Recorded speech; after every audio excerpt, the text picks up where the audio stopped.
Hi guys, and welcome back to my channel. I'm going to talk to you today all about greenwashing.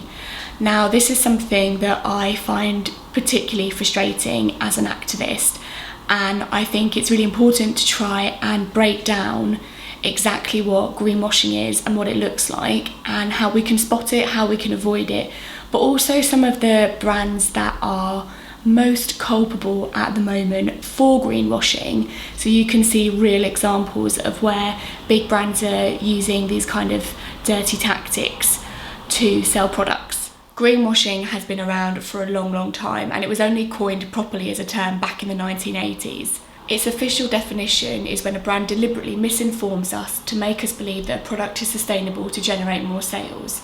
They spend more time claiming to be green through advertising and marketing than actually implementing the business practices that minimise their environmental impact.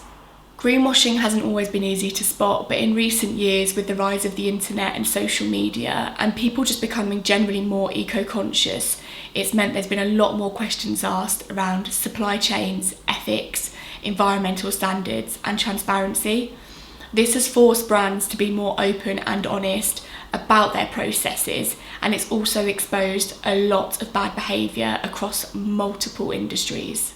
Before we get started, if you enjoy this video and would like to see more, then I would really love it if you could subscribe to my channel just here, or like it here. It's really appreciated to know that you enjoy my content and I can keep making more of it. Yeah. So let's crack on.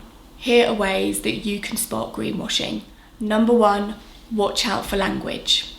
Words or terms with no clear meaning, like eco-friendly and natural, or farm fresh or bee friendly, they are not regulated. Even words like biodegradable, compostable and sustainable all need to be taken with a pinch of salt. Be cynical and ignore catchy slogans. They're there for marketing purposes only. Number 2, beware of branding. Couple misleading language with branding that has pictures of earthy colour tones and graphic natural scenes, and it creates an illusion of an environmentally conscious brand or product. Even adverts, voiceovers that use young children to convey innocence and trust should not be trusted. We need to bypass the pretty pictures and read the label. It means digging deep into small print. Number 3, notice poorly defined or misleading claims. Do you know of a brand that's made a commitment or claim without a clear roadmap to success? Probably. Look out for proof of green practices. Are details about their supply chain easy to find? Is the brand supported by credible certification like B Corp or Soil Association? The single-use plastic industry is a really good example of this.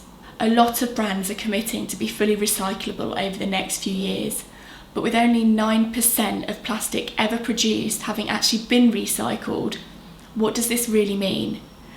Well, pretty much everything is recyclable. The question is, will it be recycled, and where will this process happen? Much of the UK waste is still being shipped to countries like Malaysia, who barely have the infrastructure to manage their own waste.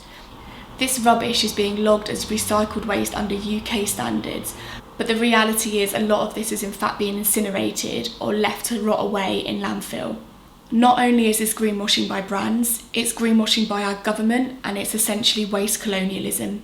And then we look at the fast fashion world and the rise in eco collections from well-known big brands.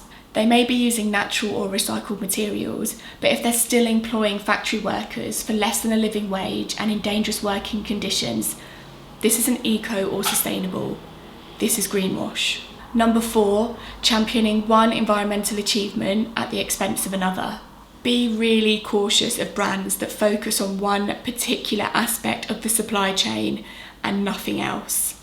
So if you're buying something that is, say, vegan leather, but it's really affordable, then it's likely that it's a form of plastic, which does untold damage to the environment in other ways. This goes back to the point before about the fast fashion industry launching eco collections when their supply chain processes are abysmal. So what can you do to avoid becoming a victim of greenwashing? Ultimately, you need to know what it really means to be green, and that means educating yourself, arming yourself with the knowledge to understand and unpick what greenwashing looks like. Do your research before you decide to buy anything. If you're unsure or you're not convinced, Go to the brand directly and ask the questions, demand transparency, show them that as consumers, that's what we want, and that we won't buy from them unless we understand exactly what they're about.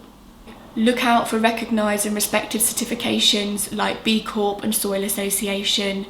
Look beyond marketing, look beyond slogans, look beyond pretty pictures of beaches and palm trees and leaves on products. This is all marketing bump. If you've got any more ideas about how to avoid greenwashing, then please leave them in the comments below, because it's really helpful for us to keep this discussion going and finding new ways and more ways to identify when we're being misled by brands. Thank you for tuning in. I hope you found this helpful, and I will be back soon with some more videos all about sustainability.